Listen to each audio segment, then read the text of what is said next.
bitewe iteka na nyene icubahiro umutamukanyi w'umukuru w'igihugu cacu c'Uburundi, Ubushikiranganji bwo gushigikirana, imibano, agateka kazina muntu n'iterambere ridakumira, buratumiye abarundi mwese, abashingantahe namwe bapfasoni, kwitabira ibirori vyo gutanguza icese imisi 16 yahariwe kugwanya amabi akorerwa abakenyezi n'abigeme. Icivugo c'umwaka hano mu Burundi ni Twerekeza mu myaka 30 y'umugambi w'i Beijing, tuje hamwe dutuze amabi akorerwa abakenyezi n'abigeme. Ibirori bikazobera mu ntara ya Bubanza ku mugwa mukuru wa komine Gihanga, igenekerezo rya 25 Munyonyo mu mwaka wa 2024.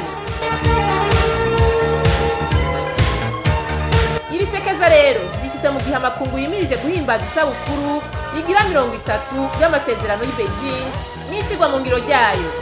Muri iyo minsi 16 hazotunganywa ibikorwa bitandukanye mu gihugu cose bijanye no kugwanya amabi akorerwa abakenyezi n'abigeme, harimwo inyigisho no guhimiriza bijanye n'Icivugo c'umwaka hano iwacu.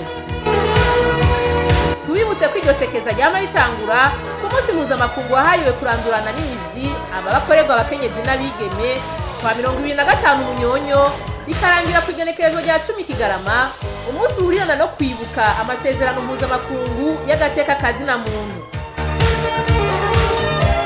Ako nakamo mutewe n'Ubushikiranganji bwo gushigikirana, imibano, agateka kazina muntu n'iterambere ridakumira, bufashwe mu mugongo n'ababunganira.